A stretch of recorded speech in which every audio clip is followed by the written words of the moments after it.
Vikramshila IAS coaching institute 14 बीघा Rishikesh. Human geography कर रहे थे हम लोग, मानव भूगोल। आज मानव भूगोल में टेस्ट है, 40 क्वेश्चन पूछूंगा, सही आंसर पर 1 नंबर, गलत आंसर पर 0 नंबर। लास्ट में आंसर बताऊंगा। पहला क्वेश्चन मेरा, देखिए पहला क्वेश्चन, मानव वंश की 6 श्रेणियों का नाम लिखना है आपने सबसे पहले। पहला क्वेश्चन है, मानव वंश की 6 श्रेणियां कौन कौन सी हैं। पहला ही क्वेश्चन थोड़ा लंबा हो गया।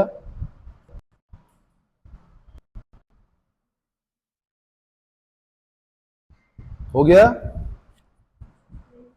हाँ, टाइम लगेगा लिखने में भाई, थोड़ा लंबा क्वेश्चन है।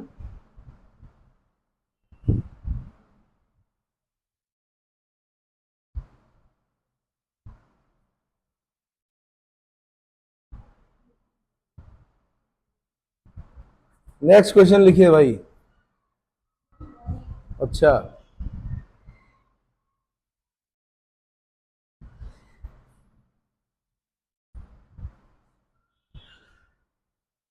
मैंने पूछा आपसे कि मानव वंश की 6 श्रेणियां कौन कौन सी हैं, उनके नाम लिखने हैं आपने 6 श्रेणियों के। मेरे ख्याल से इतना समय काफी है। अगला क्वेश्चन लिखिए, पहला मानव जिसने अग्नि का उपयोग किया। अग्नि, देखो इस धरती पर 3 बड़े आविष्कार माने जाते हैं, कौन कौन से? आग, पहिया और मोबाइल, है ना। पहला क्या है? आग, दूसरा है पहिया और तीसरा है मोबाइल। नहीं, मोटोरोला का पहला मोबाइल जो आया था मोटोरोला का आया था। मोटोरोला का ही आया था, नहीं सॉरी, किसका आया था? पक्का? बड़ा सा होता था, एक भारी हो जाता पकड़ने में। अगला क्वेश्चन, पहला मानव जिसने अग्नि का उपयोग किया। प्रमाण मिले हैं ऐसे, कह कुछ नहीं सकते किसने किया। नेक्स्ट क्वेश्चन लिखिए,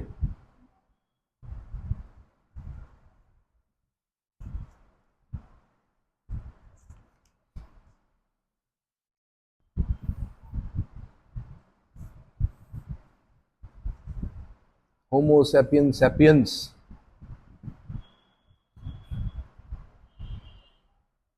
प्रजातीय विविधता को प्रभावित करने वाले कारक कौन कौन से हैं? प्रजातीय विविधता, अलग अलग प्रजाति के दुनिया में अलग अलग लोग दिखते होंगे आपको। अफ्रीका में जाओगे दूसरे किस्म के दिखेंगे, ऑस्ट्रेलिया में जाओगे दूसरे किस्म के, यूरोप में दूसरे, हम अलग तरह के। तो प्रजातियां जो होती हैं, प्रजातीय विविधता को प्रभावित करने वाले कारक बताने हैं आपने, कौन कौन से हैं।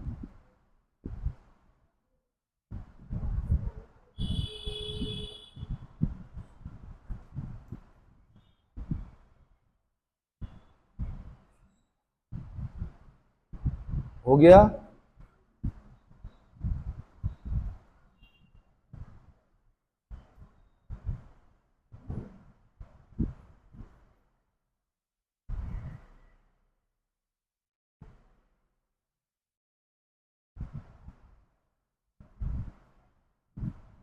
सारे कारक लिखना है आपने, खाली 2 पे मत छोड़ देना। मैं सारे कारक पूछ रहा हूं।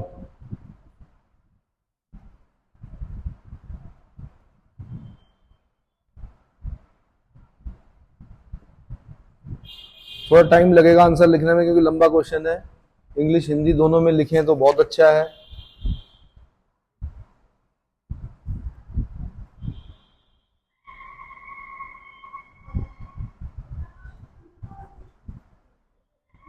इसीलिए बोला जाता है कि हमारे पूर्वज क्या थे? बंदर थे। तो आज भी उदाहरण दिख गया होगा आपको, है ना।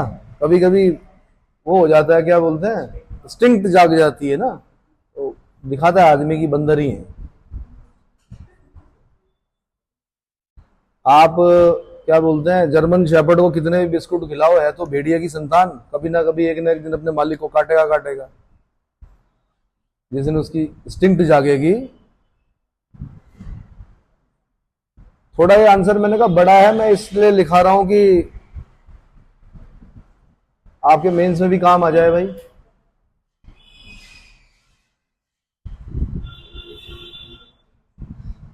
नेक्स्ट क्वेश्चन लिखिए। Next question.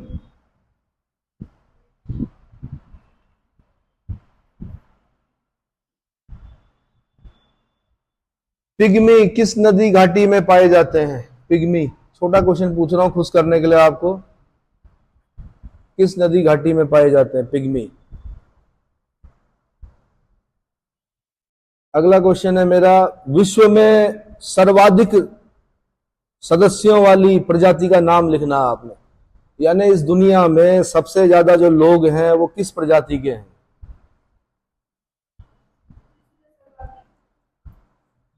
इस धरती पर जो सबसे ज्यादा लोग रहते हैं ना, मनुष्य, वो किस प्रजाति के हैं? विश्व में किस प्रजाति के सदस्यों की संख्या सर्वाधिक है?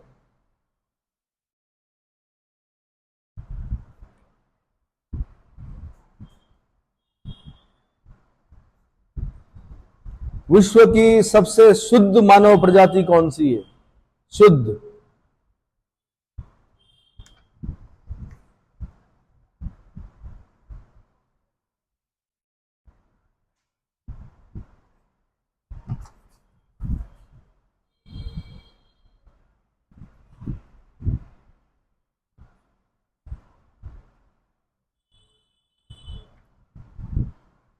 मानव प्रजाति के वर्गीकरण का सर्वप्रथम प्रयास किसने किया? मानव प्रजाति के वर्गीकरण का सर्वप्रथम प्रयास किसने किया?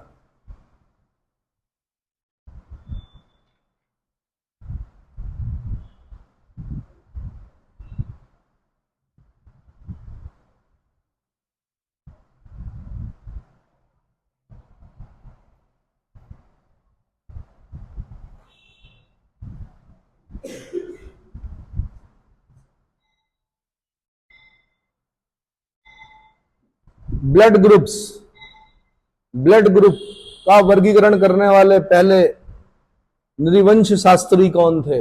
वैज्ञानिक लिख दो, नृवंश शास्त्री नहीं लिख रहे हो तो। Blood group.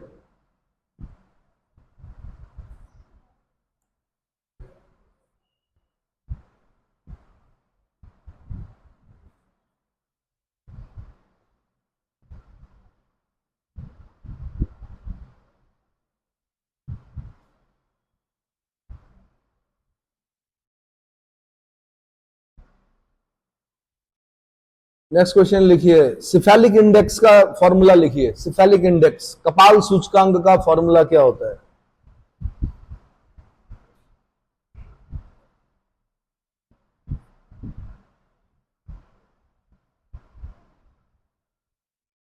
कपाल सूचकांक कैसे निकालोगे आप?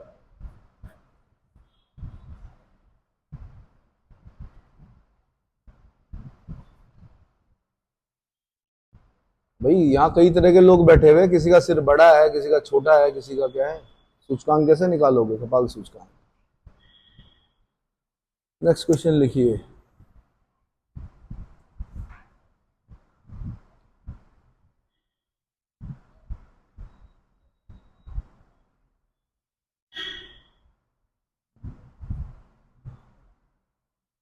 अमेरिकन इंडियन मंगोलॉइड प्रजाति की उपजाति का नाम लिखना है आपने। अमेरिकन इंडियन मंगोलॉइड प्रजाति की उपजाति का नाम बताना है आपने, जो कि उत्तरी, मध्य और दक्षिण अमेरिका में निवास करती है। उत्तरी, मध्य और दक्षिण America, north America, south American, middle American countries में जो रहते हैं, इंडो अमेरिकन मंगोलॉइड प्रजाति की उपजाति बतानी है आपने, कौन सी है?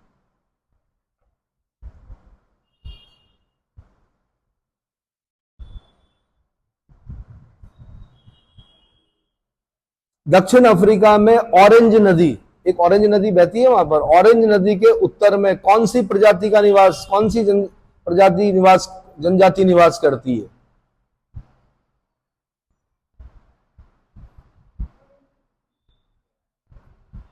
दक्षिण अमेरिका में ऑरेंज रिवर के उत्तर में कौन सी जनजाति निवास करती है?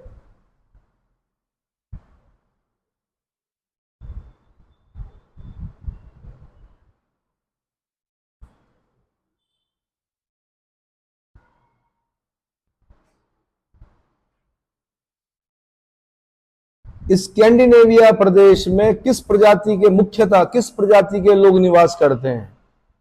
स्कैंडिनेविया कंट्री में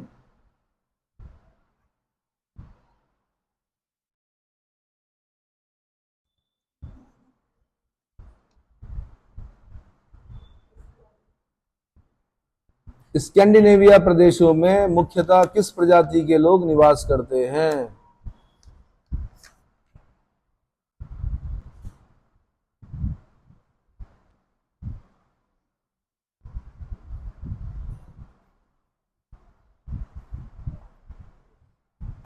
इन्यूट किस प्रजाति का स्थानीय नाम है? इन्यूट इन्यूट किस प्रजाति का स्थानीय नाम है?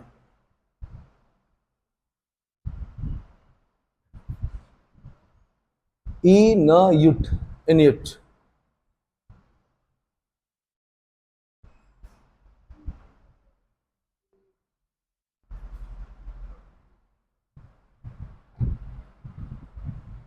किर्गिज जनजाति कहां पर निवास करती है?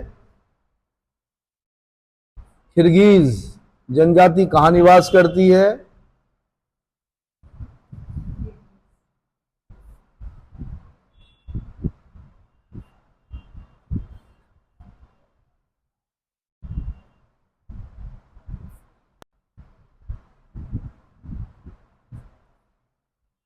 और इनके निवास गृहों को क्या कहा जाता है?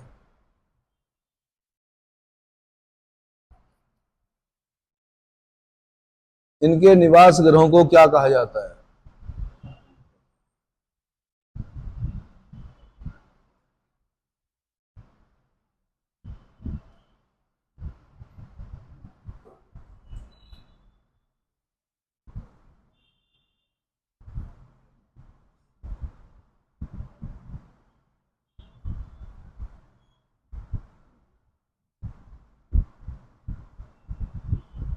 हमद और नेफुद के मरुस्थलों में हमद और नेफुद के मरुस्थलों में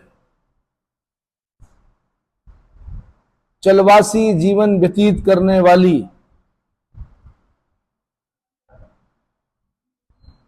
हमद और नेफुद, नेफद भी बोलते हैं, नेफुद डेजर्ट, हमद और नेफुद के मरुस्थलों में चलवासी मतलब चले हुए हैं, जो एक ही जगह पे नहीं रहते, चलवासी जीवन व्यतीत करने वाली प्रजाति का नाम बताना आपने, जनजाति का नाम बताना आपने।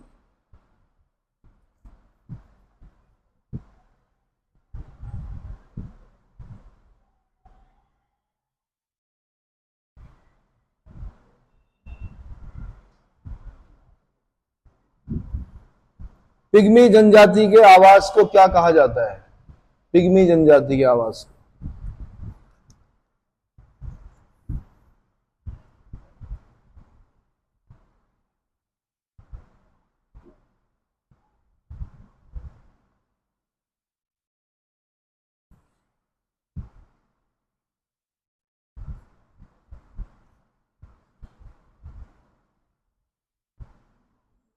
किस जनजाति का मुख्य भोजन रक्त होता है? रक्त, खून।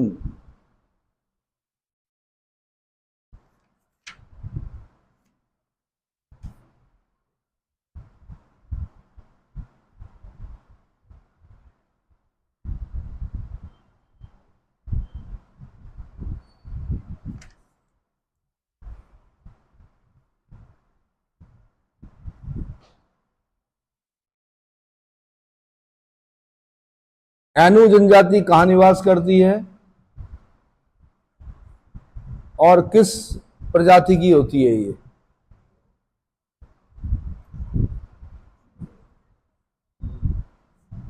एनु जनजाति कहां निवास करती है और किस प्रजाति की होती है?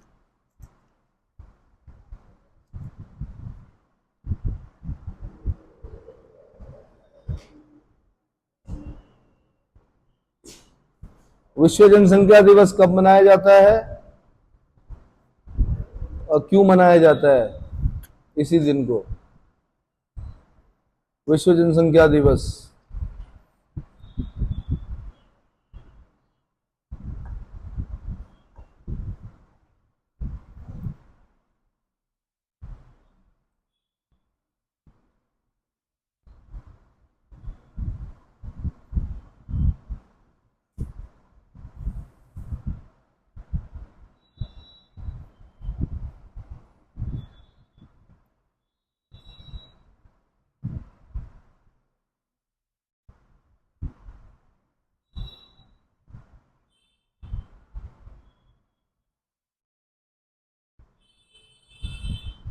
नेक्स्ट क्वेश्चन,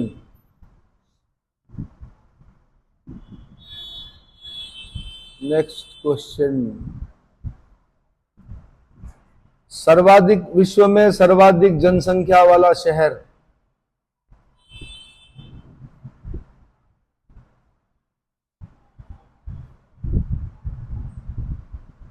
सर्वाधिक जनसंख्या वाला शहर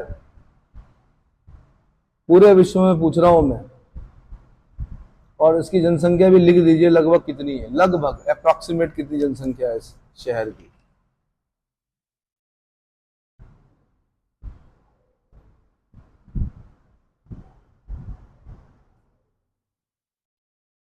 चीन और भारत विश्व की कितने प्रतिशत जनसंख्या का प्रतिनिधित्व करते हैं, यानी चीन और भारत में पूरे संसार की कितने परसेंट जनसंख्या निवास करती है।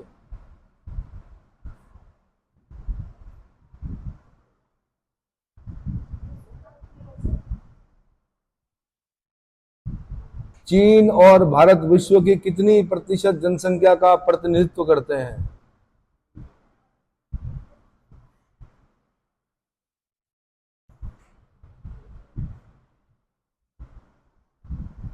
विश्व की 50% जनसंख्या, नेक्स्ट क्वेश्चन, विश्व की 50% जनसंख्या किन लैटिट्यूड्स के बीच में निवास करती है। भैया उत्तरी और दक्षिणी जरूर लिख देना, वरना आंसर पूरा नहीं माना जाएगा। विश्व की 50% जनसंख्या किन लैटिट्यूड्स के बीच में निवास करती है। लैटिट्यूडनल पोजीशन समझते हो, किन अक्षांशों के बीच में निवास करती है। अब अक्षांश उत्तरी भी होते हैं दक्षिणी भी, तो आपने उसके आगे लिखना है पूरा, ठीक है।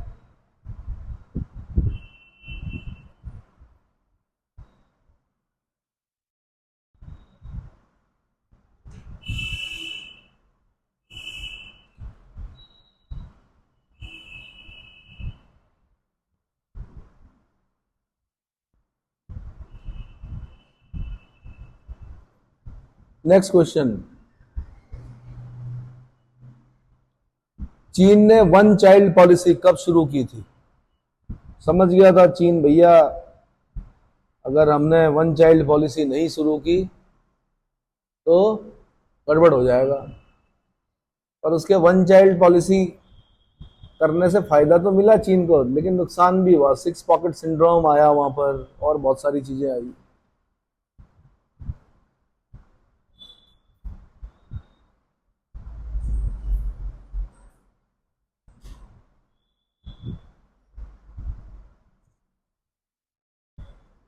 $400 मिलियन जन्मों को रोका गया इस पॉलिसी से, वरना 400 मिलियन लोग और होते कहा, चाइना में, और 400 मिलियन लोग अगर और होते तो दिक्कत हो जाती।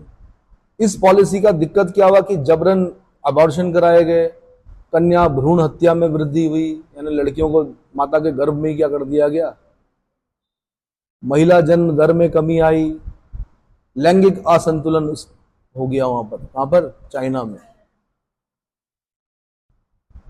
एजिंग की समस्या उत्पन्न हो गई। सबसे बूढ़े जो लोग हैं वो कहाँ है, चाइना में ही है। आपने मुझे बताना है कि चीन ने वन चाइल्ड पॉलिसी कब लागू की और चीन ने वन चाइल्ड पॉलिसी कब खत्म की।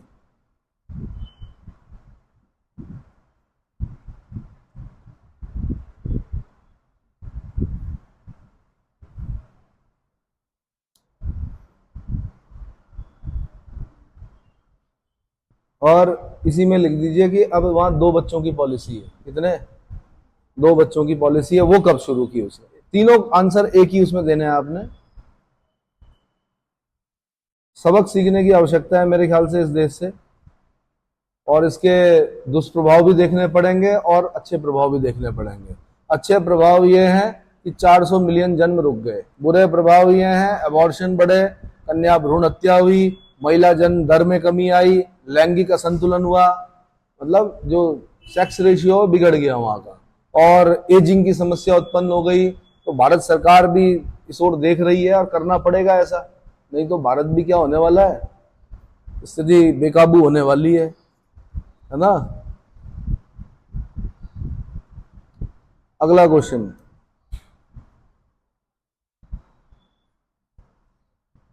भारत की सर्वाधिक जनसंख्या किस क्षेत्र में निवास करती है?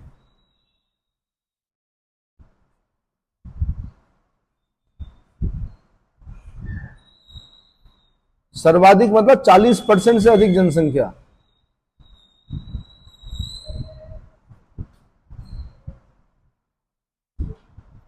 भारत की सर्वाधिक जनसंख्या कहां निवास करती है?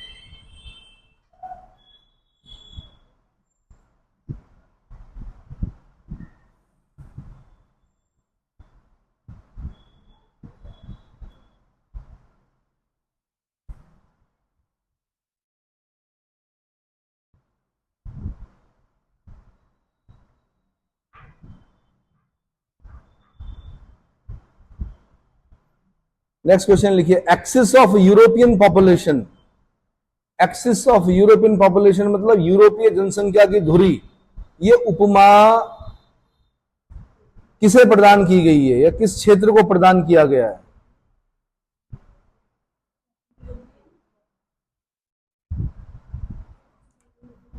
भैया अगली हर दूसरी बार में मैं अलग भाषा में बोलूंगा, क्योंकि फायर एंड फॉरगेट हूं मैं। क्वेश्चन बना दिया उसके बाद फिर मैं भूल जाता हूं क्या पूछा।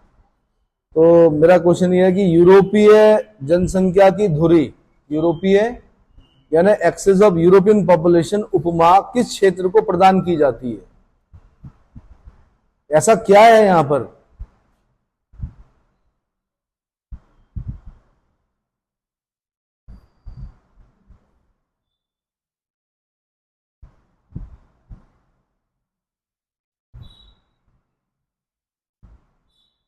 हो गया?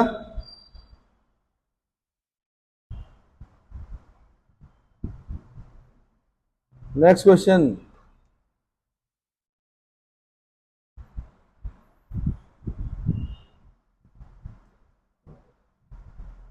यूएसए और कनाडा की 85% पॉपुलेशन, यूएसए और कनाडा की 85% जनसंख्या किस लॉन्गिट्यूड के पूर्वी भाग में निवास करती है? एक लॉन्गिट्यूड बताना आपने।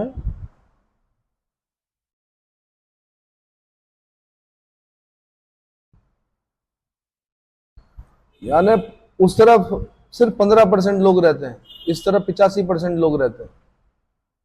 ये बड़ी अजीब सी बात है। क्यों है? क्योंकि पहले लोग जो उपनिवेशवादी थे वो पहले ईस्टर्न साइड में गए। कौन से नंबर का क्वेश्चन है भाई?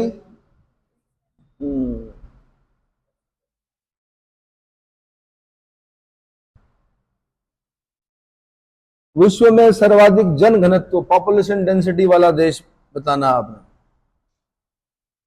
सर्वाधिक पॉपुलेशन डेंसिटी, जन घनत्व वाला देश, इसी में लिखना आपने विश्व का सर्वाधिक न्यूनतम जन घनत्व वाला देश।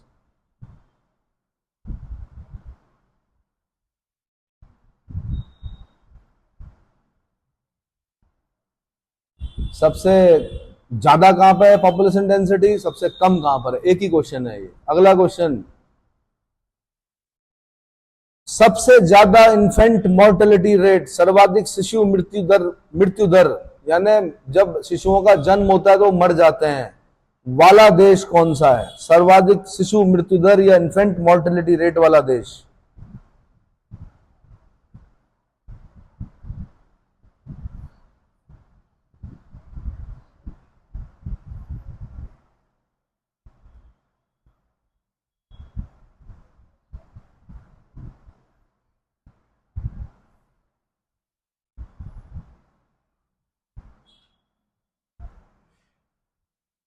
संसार का सर्वाधिक निरक्षर देश मतलब इलिटरेट, और संसार का ऐसा देश जहां पर महिला प्रजनन दर सबसे ज्यादा है। क्रमशः आंसर देना आपने। महिला प्रजनन दर, प्रजनन दर को बोलते हैं क्या? बोलते हैं प्रजनन दर को? हाँ जी, प्रजनन दर को क्या बोलते हैं? Fertility rate. सबसे ज्यादा महिला फर्टिलिटी रेट किस देश में है? ये दूसरे नंबर पे, मतलब सेकंड पॉइंट पूछा मैंने, पहला पॉइंट पूछा सबसे निरक्षर देश कौन सा है। हो गया। संसार में सबसे ज्यादा लिंगानुपात सेक्स रेशियो वाला देश कौन सा है?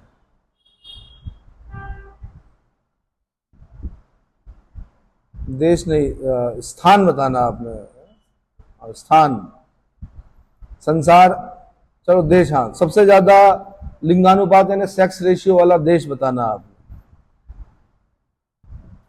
सेक्स रेशियो अच्छा माना जाता है अगर महिलाएं ज्यादा हो पुरुषों की तुलना में।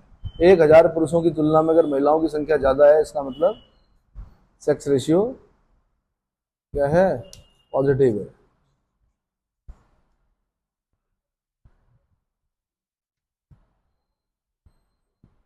Next question.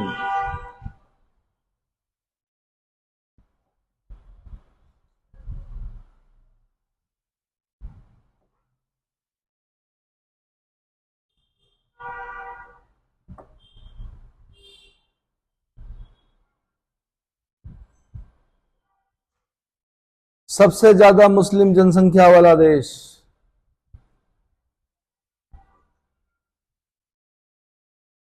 इस्लामिक देश।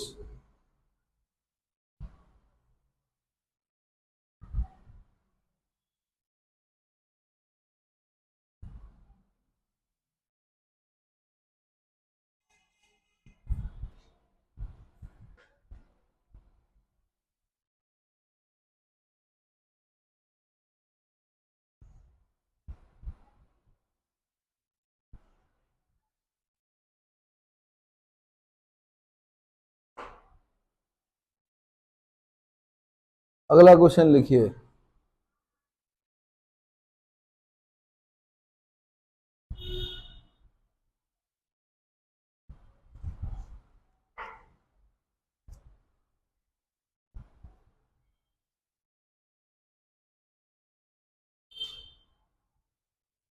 प्राकृतिक लिंगानुपात से आप क्या समझते हैं? प्राकृतिक लिंगानुपात किसको कहते हैं? Natural sex ratio.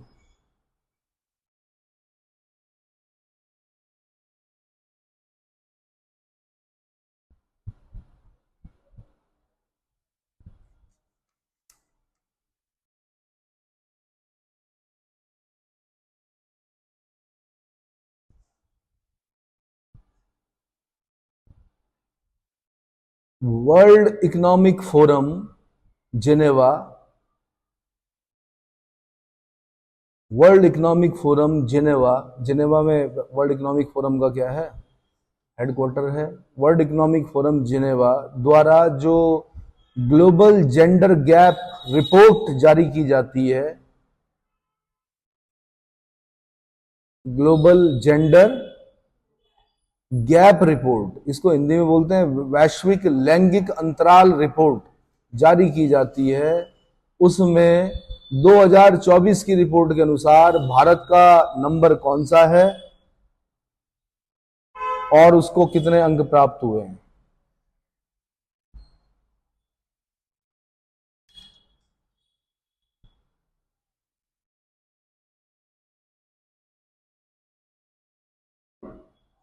भारत का स्थान बताना है आपने।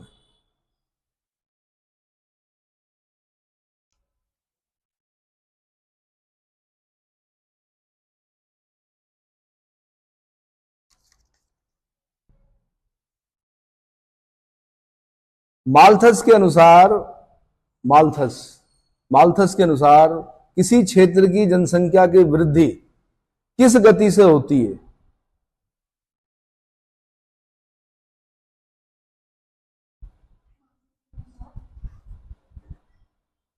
माल्थस के अनुसार किसी क्षेत्र की जनसंख्या की वृद्धि किस गति से होती है?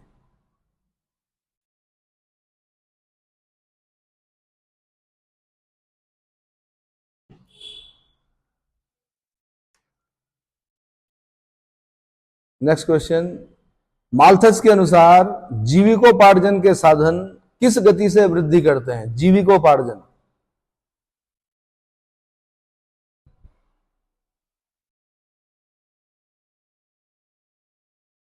भैया इसको इंग्लिश हिंदी दोनों में याद कर लेना, कई बार दिक्कत हो जाती है।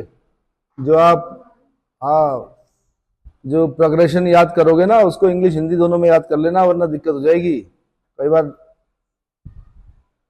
चेंज करके दे देते हैं वो शब्द, आपने पढ़ा कोई और शब्द, इसलिए इंग्लिश में तो एक ही शब्द होता है उसमें, हिंदी में दो शब्द होते हैं।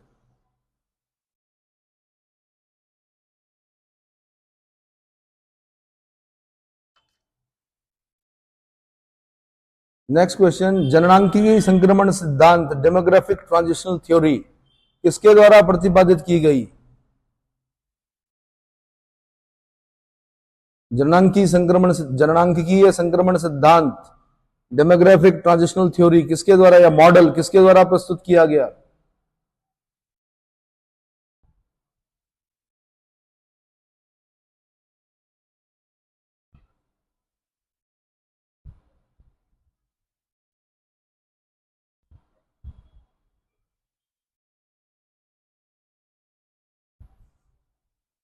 किसके द्वारा प्रस्तुत किया गया? जननांकीय संक्रमण सिद्धांत में पांचवी अवस्था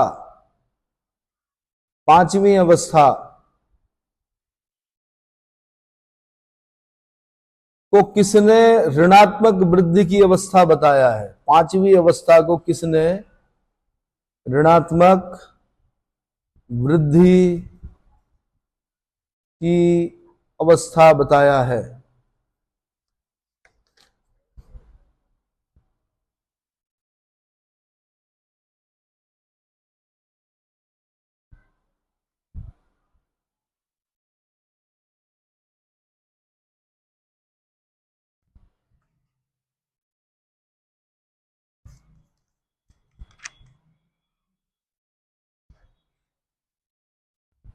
नेक्स्ट क्वेश्चन, एज स्ट्रक्चर के हिसाब से एज स्ट्रक्चर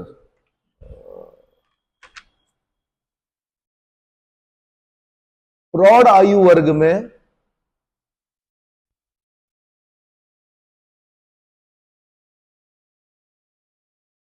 वर्किंग पॉपुलेशन, प्रौढ़ आयु वर्ग भी मत लिखो, ऐसे लिखो सीधे क्या बोला मैंने, एज स्ट्रक्चर या आयु संरचना के हिसाब से कार्यशील जनसंख्या कहां से कहां तक मानी जाती है? कहां से कहां तक मतलब किस उम्र से किस उम्र तक की जनसंख्या को कार्यशील जनसंख्या माना जाता है? इसी में आपने बताना है। इसमें अब दो प्रकार की कार्यशील जनसंख्या होती है, एक युवा वर्ग होता है, एक प्रौढ़ वर्ग होता है।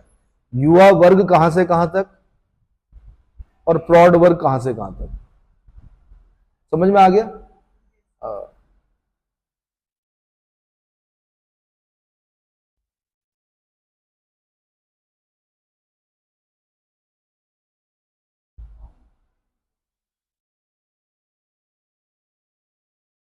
नेक्स्ट क्वेश्चन लिखिए,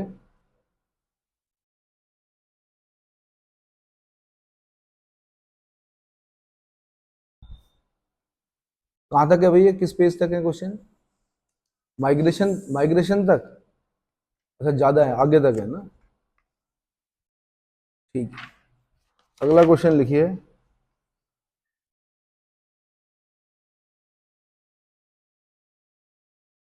जिन स्थानों में कई सड़क मार्ग आकर मिलते हैं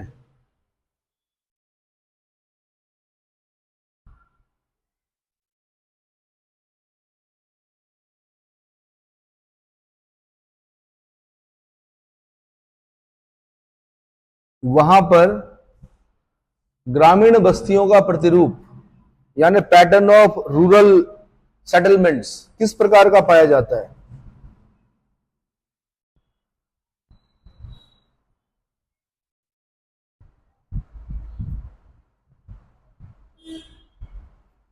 जहां पर जिन स्थानों पर कई सड़क मार्ग आकर मिलते हैं वहां पर जो पैटर्न ऑफ रूरल सेटलमेंट है वो किस प्रकार का पाया जाता है?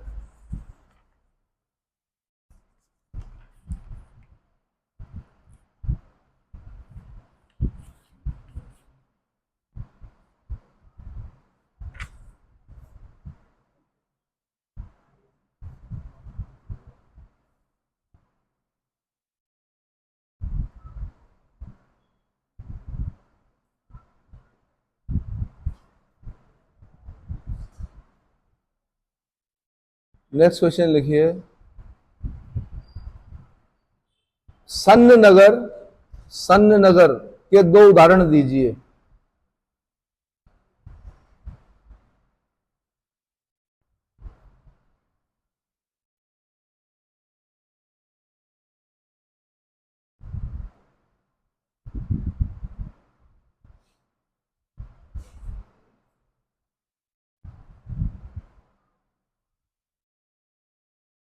सन्न नगर उन नगरों को कहा जाता है जो एक दूसरे से जुड़े रहते हैं। ट्विन सिटी भी कहते हैं इनको। क्या बोलते हैं? दो उदाहरण देने हैं, एक तो आता होगा आपको, एक नेशनल दे दीजिए, एक इंटरनेशनल दे दीजिए। क्लियर हो गया? 40 हो गए। आंसर बता दूं? आंसर बता दूं यहीं से? ठीक है, पहला क्वेश्चन लिखिए, पहला आंसर लिखिए। सबसे पहले मैंने क्वेश्चन आपसे पूछा, हाँ जी, मानव जातियों की 6 श्रेणियां पूछी मैंने आपसे। तो सबसे पहले रामापिथेकस, कीनियापिथेकस, रामापिथेकस, कीनियापिथेकस, ऑस्ट्रेलोपिथेकस, पेरेंथ्रोपस, पेरेंथ्रोपस और जिंजेथ्रोप, जिंजेथ्रोप। और होमो, अगला है होमो, छठा। क्या क्या बोला? रामापिथेकस, कीनियापिथेकस, ऑस्ट्रेलोपिथेकस, पेरेंथ्रोपस, जिंजेंथ्रोप और होमो। अगला क्वेश्चन मैंने पूछा, आग, अग्नि का उपयोग करने वाला जावा कपी मानव था। कौन था? जावा कपी मानव। अगला मैंने क्वेश्चन पूछा आपसे, तीसरा, कि प्रजातीय विविधता को प्रभावित करने वाले कारक कौन कौन से हैं? तो सबसे पहले जलवायु परिवर्तन है, दूसरा ग्रंथिरस की क्रियाएं हैं, यानी हार्मोन्स की क्रियाएं हैं, यानी पिट्यूटरी ग्लैंड होती है हमारे उसमें, है ना। पिट्यूटरी ग्लैंड अधिक क्रियाशील हो जाएगी तो कॉकेशियन प्रजाति के लोग होंगे, जिनका कद लंबा होगा, शरीर भारी होगा, सुंदर नाक होगी, ठोडी होगी बड़ी सी। तो पीयूष ग्रंथि पे डिपेंड करती है, पिट्यूटरी ग्लैंड पर। मास्टर ग्लैंड कहते हैं पिट्यूटरी को। क्या बोलते हैं? कहां रहती है? कपाल के अंदर। बोलो जेडबीसी वालों, कहां पर रहती है? कहां पर रहती है पिट्यूटरी ग्लैंड? हाँ जी, अरे भैया स्फिनॉइड नामक खड्डा जो होता है ब्रेन के अंदर, कुछ इस तरह से बताओ ना मुझे, वैज्ञानिक भाषा में बताओ। ये थोड़ा कि नाक के पीछे, सिर के ऊपर, कपाल के नीचे। मुझे बताओ, सिर पे कोई खड्डा होगा, वहां पे पिट्यूटरी ग्लैंड होगा, मटर के दाने की एक ग्रंथि होगी जो पूरे बॉडी को क्या करेगी? कौन लंबा होगा, कौन छोटा होगा, कौन बौना होगा, कौन बड़ा होगा, कौन गोरा होगा, कौन कैसा होगा, और बहुत सारी चीजें मास्टर ग्लैंड है। ऐसे ही अगर आपकी थायराइड ग्लैंड अक्रमण्य हो गई तो मंगोलॉइड प्रजाति के लोगों की नाक, चेहरा चपटा हो जाएगा, ललाट उभरा हुआ होगा। एड्रिनल ग्लैंड अगर कम होगी क्रियाशील तो त्वचा का रंग प्रभावित करेगी। तो बहुत सारी ग्लैंड्स हैं भाई। जन्म लेते हुए जो पहला शब्द मौ निकला और अंतिम शब्द जब बोला जाता है धरती से जाते हुए, सारा खेल हार्मोन्स का है। किसके साथ क्या हो रहा है, मस्तिष्क में क्या चल रहा है, कौन सी क्रियाएं चल रही है, नफरत, प्रेम, भूख, प्यास, ठंड, गर्म, जो भी चीज चल रही है, सब हार्मोन से क्या हो रहा है? संतुलित हो रहा है। तो मैंने कहा आपको कौन कौन सी हैं, तो भैया एक जलवायु परिवर्तन है, एक ग्रंथिरस है, हार्मोन की क्रियाएं, एक अनुकूलन है, एडेप्टेशन। क्या है? एक आपका संस्करण गुणसूत्र विघटन, यानी क्रोमोसोमल एबरेशन। क्रोमोसोम्स होते हैं, पढ़े हो? हाँ, क्रोमोसोमल एबरेशन। एक होता है म्यूटेशन, उत्परिवर्तन। एक होता है आपका स्थान परिवर्तन, माइग्रेशन। आप माइग्रेट हो जाइए, जोशीमठ चले जाइए, 2-3 साल बाद देखना आपका हीमोग्लोबिन अपने आप ही बढ़ा हुआ होगा, है ना। और साथ में चेहरे पर क्या क्या आ जाएगी? लाली आ जाएगी। अब आप बोलोगे जी हवा पानी है, तो भैया वहां जरूरत है हीमोग्लोबिन की, क्योंकि ऑक्सीजन की मात्रा कम है। वहां पे हीमोग्लोबिन धीरे धीरे क्या होगा?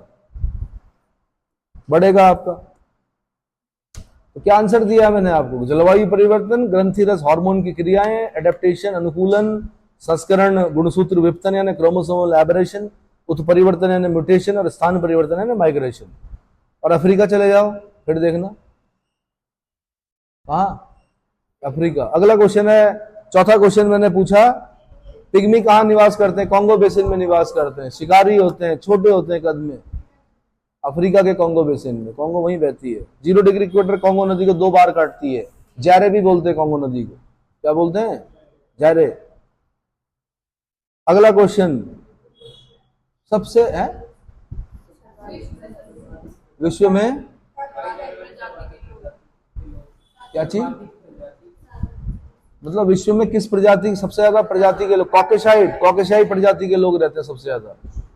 कॉकेशस एक माउंटेन है, कॉकेशस माउंटेन रेंज, कॉकेशियाई प्रजाति के लोग सबसे ज्यादा रहते हैं धरती पर। और अगला क्वेश्चन है, सबसे शुद्ध प्रजाति कौन सी है? निग्रो। सबसे शुद्ध प्रजाति कौन सी है? निग्रो। और अगला क्वेश्चन मैंने पूछा,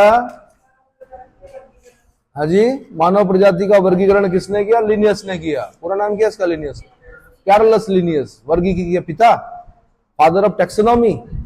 पक्का टैक्सोनॉमी बोलते ना वर्गीकी को। आप लोग ज्यादा विद्वान है भाई, निष्णांत हैं आप, मास्टर डिग्री ली है आपने जेडबीसी में। हम थोड़ा दूसरी तरफ के लोग हैं, गणित, भौतिकी और रसायन वाले, फिजिक्स, केमिस्ट्री, मैथ्स वाले। बट फिर भी कंपटीशन क्या मांगता है ये जानते हैं, है ना। अगला question, Karl and Steiner, blood group. 4 तरह के ब्लड ग्रुप होते हैं, ए O B, A B O और ए बी, या ए बी और ओ। ओ जो होता है यूनिवर्सल डोनर होता है। क्यों होता है यूनिवर्सल डोनर? भैया वैज्ञानिक तरीके से आंसर देना कि जी एंटीबॉडीज मौजूद रहती हैं, एंटीबॉडीज मौजूद नहीं रहती हैं, एक यूनिवर्सल एक्सेप्टर है, एक यूनिवर्सल डोनर है। आपस में मत पूछिए ओ यूनिवर्सल डोनर है क्यों, किसी में एंटीजन, किसी में एंटीबॉडी, तो इस रूप में आंसर दीजिए, बताइए। बड़ा चर्चा का विषय हो गया। अगला क्वेश्चन ढूंढ के रखेगा, इसे कथन कारण में क्वेश्चन पूछूंगा जब साइंस के टेस्ट ले रहा हूं। अगला question, cephalic index. Cephalic index is equal to length of head upon breadth of head into 100। सिर की, देखो कितना आसान था ना, सिर की लंबाई बटे सिर की चौड़ाई गुणा 100, बस सिफेलिक इंडेक्स निकल जाएगा। सिर बड़ा सरदार का, पैर बड़ा गंवार का, ऐसा बोलते हैं पुराने लोग, है ना। हेड बड़ा है भाई उसका। अगला क्वेश्चन, अगला क्वेश्चन, जल्दी बोलो भाई, क्वेश्चन क्या है? हाँ जी, मुझे लग रहा ब्रेकफास्ट कराना पड़ेगा आप लोगों को। हाँ, हेदा, हेदा। अगला आंसर है हेदा। नॉर्थ अमेरिका, मध्य अमेरिका और साउथ अमेरिका में निवास करती है। अगला क्वेश्चन, ऑरेंज रिवर के उत्तर में कौन रहते हैं? हॉटेंटॉट्स रहते हैं, हॉटेंटॉट्स। अभी तो कई प्रजातियां पढ़नी है आपने, हेडहंटर्स नहीं पढ़े। जैसे आप लोग मकान बना बना के 2 मंजिला 3 मंजिला चढ़ा के गौरवान्वित महसूस कर रहे हैं, एक हेडहंटर्स होते हैं, ठीक है। पेड़ों पे जो मकान बनाए हुए रहते हैं, बाहर खोपड़ियां टांगी रहती है उनकी, मानव खोपड़ियां। तो जिसके घर के बाहर जितनी खोपड़ियां समझ लो उतना बड़ा आदमी, और यहां टांगोगे तो लेकिन वो प्रजाति है वैसे, हेडहंटर्स बोलते हैं उनको, वो भी पढ़ेंगे वो आगे चल के। फिलहाल हमने हॉटेंटॉट्स पढ़ा, कहां पर? ऑरेंज रिवर के उत्तर में। बाकी पढ़ना ना, उनको जिन नाम बताया मैंने, माजिद हुसैन हमारे गुरुजी हैं, उनको पढ़ना कभी उनकी किताब को, तब समझ में आएगा आपको मानव भूगोल क्या है। अगला क्वेश्चन, अगला भाई क्वेश्चन बताओ। स्कैंडिनेविया में नॉर्डिक लोग रहते हैं, नॉर्डिक। अगला क्वेश्चन, एन्यूट, क्या पूछा मैंने? एन्यूट एस्किमोज को कहा जाता है, शायद नॉर्थ अमेरिका में रहने वाले जो एस्किमोज होते हैं उनको कहा जाता है। बाकी मैंने बताया था इग्लू होता है उनका घर, है ना। यूपीएससी ने तो ऐसे ऐसे क्वेश्चन पूछे, पूछो मत भाई। एक बार तो उसने पूछा, जापान में फूलों को सजाकर, एक कला होती है, फूलों को सजा कर रखते हैं, उसको क्या बोलते हैं? एकेबाना, क्या बोलते हैं? ऐसे ऐसे क्वेश्चन भी पूछे, हालांकि इससे संबंधित नहीं है वो, पर मैं बोल रहा हूं कि बिल्कुल हट के, लीक से हट के क्वेश्चन पूछती कई बार यूपीएससी। अगला, किर्गिज मध्य एशिया में रहते हैं भाई, किर्गिस्तान में रहते हैं। किर्गिस्तान गणराज्य पामीर की उच्च भूमि में रहते हैं, Pamir plateau, roof of the world जिसको बोलते हैं। त्यान शान में रहते हैं वो, कहा? त्यान शान। इनके निवास को यूर्ट कहते हैं। यूपीएससी का क्वेश्चन है, इनके निवास को क्या बोलते हैं? Answer yurt, YURT। अगला क्वेश्चन, अरे बोलो भाई क्वेश्चन। हाँ जी, हाँ बद्दू रहते हैं, बद्दू जनजाति के लोग, बद्दू, बद्दू। अगला, पिग्मी के आवाज को मोगुलस कहते हैं, मोंगुलस। शर्माते बहुत हो क्वेश्चन बोलने में, बोलो जल्दी। रक्त किसका भोजन होता है? मसाई का, कल बताया था मैंने।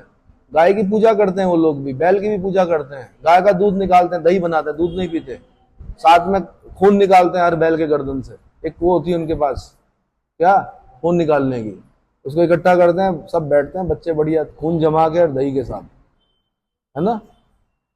अब आपको तो देखो, आप लोग नाक बहुत सिकोड़ रहे हो, लेकिन अगर आप साइंस की दृष्टि से देखें तो हाईली न्यूट्रिशियस फूड है वो। अब क्योंकि धार्मिक कारणों से गाय हमारी माता है तो हमें तो बुरा लगेगा कि उसका खून पी रहे हैं, लेकिन हाईली साइंस की दृष्टि से देखेंगे तो दूध और खून, तो उनका कद आप देखेंगे, अब नेट पे जाना, उनके चेहरों की और उनकी स्किन की वो देखना, क्या बोलते हैं, चमक, भले ही ब्लैक है लेकिन सुंदर, आकर्षक है। कैसे? और 6 फीट से लंबे हैं। अगला, हाँ, एनु जनजाति जापान में निवास करती है भाई, कॉकेसाइड है, क्या है, कॉकेसाइड। अगला, 11 जुलाई को मनाते हैं विश्व जनसंख्या दिवस, 11 जुलाई। 5 अरब हो गए थे इस दिन हम, पूरे संसार की जो जनसंख्या वो 5 अरब हो गई थी, 5 अरब को पार कर गई थी। एक घड़ी चलती रहती है हर समय, जितने बच्चे पैदा हो रहे हैं धरती में और मर रहे हैं उनको कैलकुलेट करके एक घड़ी बनाई गई है, मतलब एक डिजिटल वो बनाई गई है जिसमें चलता रहता है। और ऐसा मेरे ख्याल से भारत में भी है, कुछ हॉस्पिटल से, एम्स में शायद है, यहाँ भी है।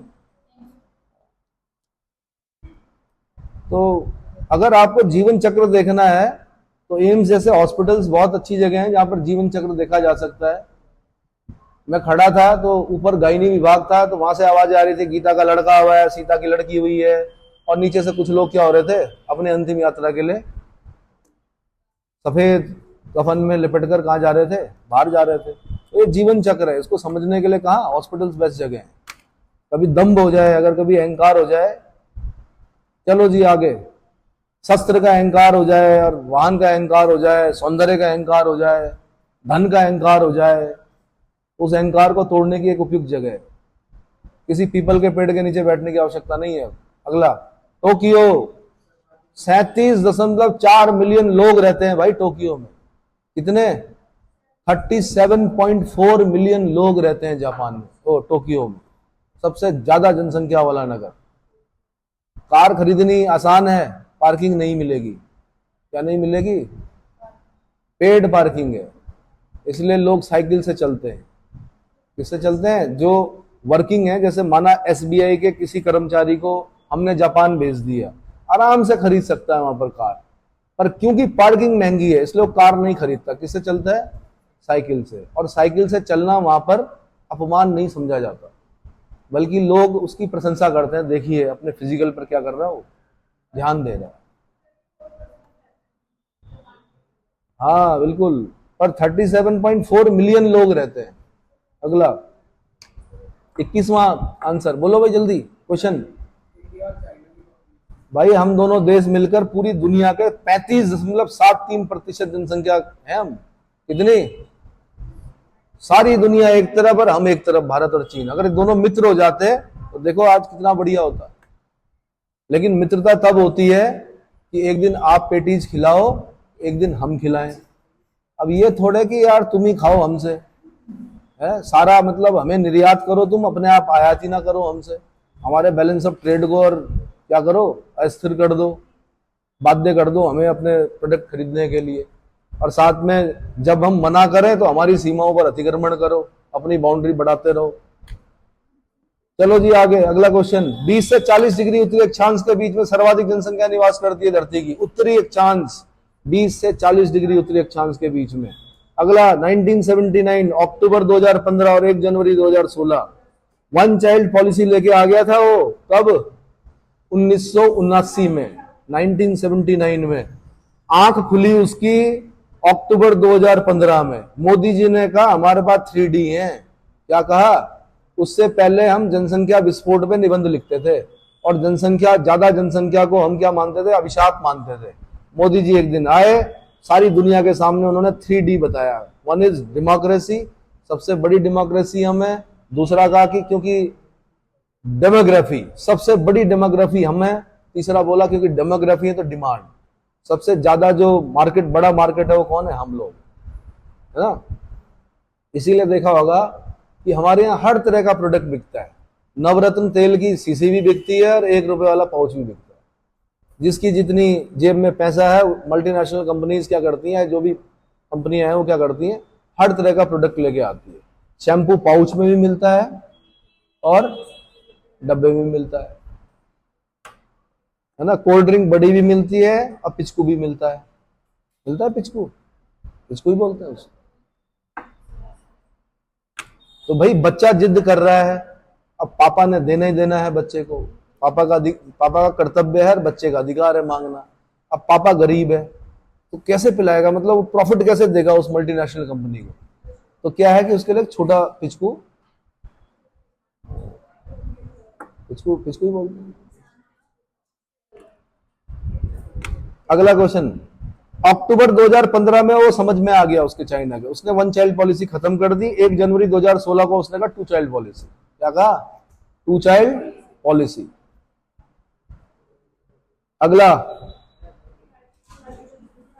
सतलज और गंगा के मैदानी भागों में निवास करती है हमारी कितने % जनसंख्या? 40%। क्यों करती है? फर्टाइल लैंड है, एलुवियल सॉइल है ना। खाने की कोई कमी नहीं है, खाने पीने की, ना पानी की ना खाने की। तो जनसंख्या कहां निवास करेगी भाई?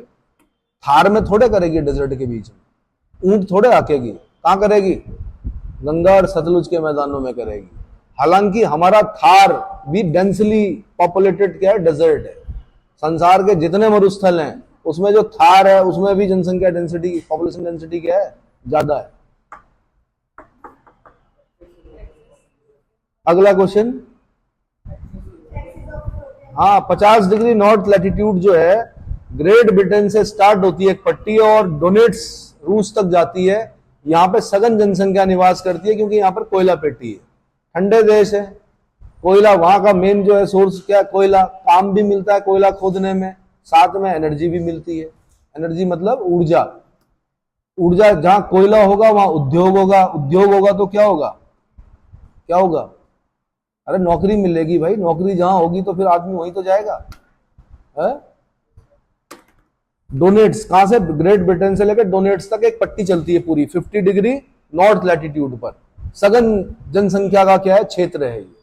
अगला, कोयला पेटी है, कोयला पेटी भी बोलते हैं इसको। अगला, यूएसए कनाडा की जो कितने %? 85% जनसंख्या 100 डिग्री लॉन्गिट्यूड, भाई लैटिट्यूड अगर लिखा 0 घुमा दो, लॉन्गिट्यूड पूछा मैंने।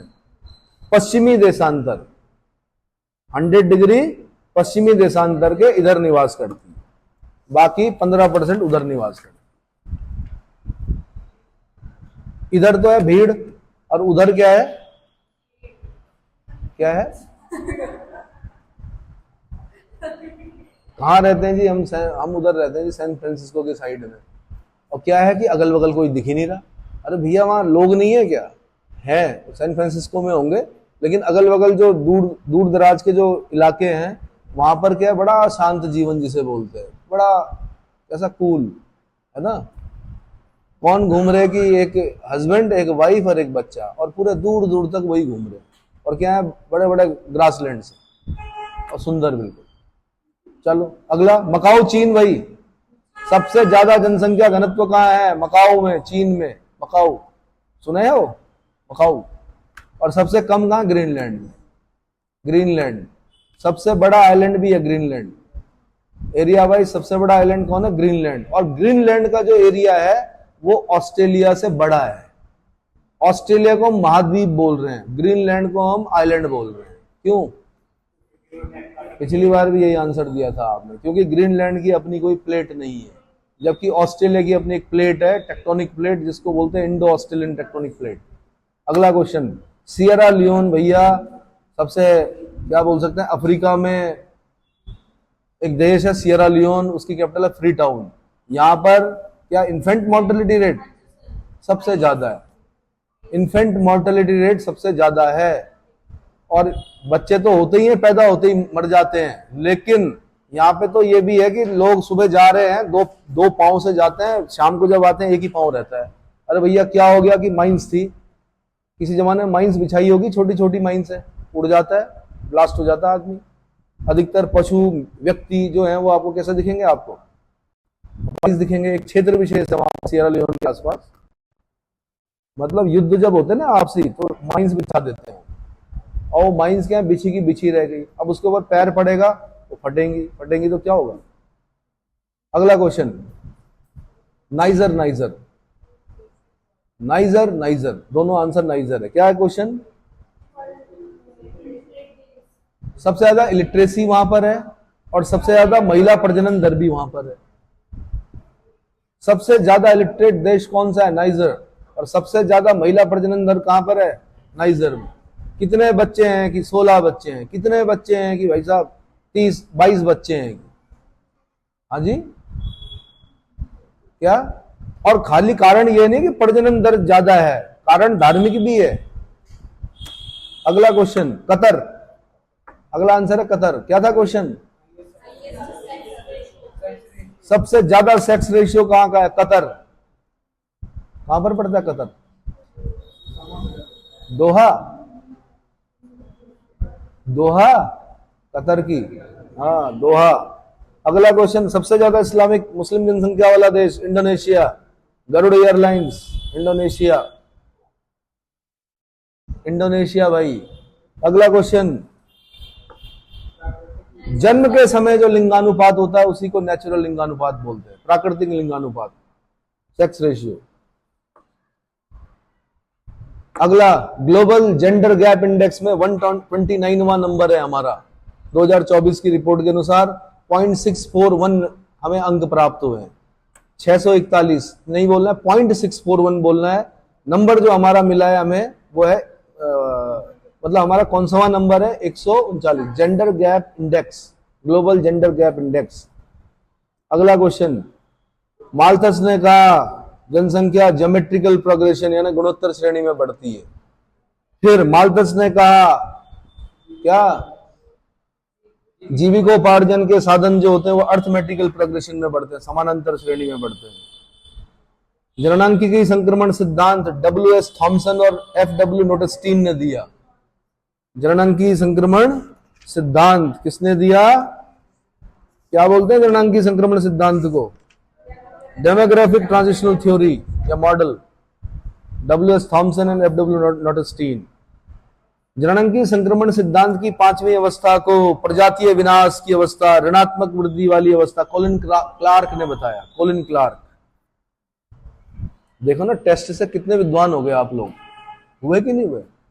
वरना किताब पढ़ी थी तो पढ़ी थी, बस रखी हुई थी वो रैक पे, कई महीनों से उसको देखते थे, दर्शन करते थे, धूप बत्ती लगाते थे और विद्या माता विद्या दे, ऐसे तो बोलते थे। अगला क्वेश्चन भाई, 15 से 64 उम्र तक कार्यशील जनसंख्या मानी जाती है। हमारे यहाँ 60 में रिटायर कर देते हैं यार। कार्यशील जनसंख्या 15 से 64 तक होती है। 15 से 39 तक युवा कार्यशील जनसंख्या होती है। युवा की जो डेफिनेशन है 39 तक है। कहां तक? जैसे 39 पार किया आपने, 40 में पहुंचे, आप हो गए प्रौढ़। क्या हो गए? प्रौढ़ अवस्था में पहुंच जाते, और फिर तब जीवन के दर्शन पता चलते हैं। 39 तक लगता है हम अमर है। क्या है? हमें कोई नहीं क्या कर सकता। और 39 के बाद धीरे धीरे धीरे धीरे डाउनफॉल शुरू होता है, आंखें कमजोर हो जाएंगी, धीरे धीरे क्या होगा, शक्ति जो होगी वो क्या हो जाएगी? है? क्या हो जाएगी भाई? क्षय हो जाएगी, क्षीण हो जाएगी, सॉरी क्षय नहीं, क्षीण हो जाएगी। लेकिन मस्तिष्क अगर आपका पॉजिटिव रहा तो नहीं होगी। उदाहरण उदाहरण उदाहरण बताइए। उदाहरण मैं आपसे ज्यादा पढ़ता हूं आज भी। अगला, रेडियल। अगर कहीं पर बहुत सारी सड़कें मिल रही होंगी तो रेडियल, अरीय त्रिज्याकार, ये ना पैटर्न होते हैं कि कैसे कैसे बसावट कैसी है। बसावट मतलब कोई एरो शेप में होगा, कोई रेडियल टाइप में होगा, तो उसको जब आप पढ़ेंगे तो समझ में आएगा। आपके चित्र बने हुए होंगे, चित्र बनाने पड़ते हैं मेंस में कि इस तरह का जो होगा वो रेडियल होगा, ये एरो शेप में होगा, और उसके पीछे कारण लिखने होते हैं कि ऐसे मकान क्यों बनते हैं। भाई नहर चल रही है तो नहर के किनारे किनारे बनेंगे मकान, क्या बनेंगे?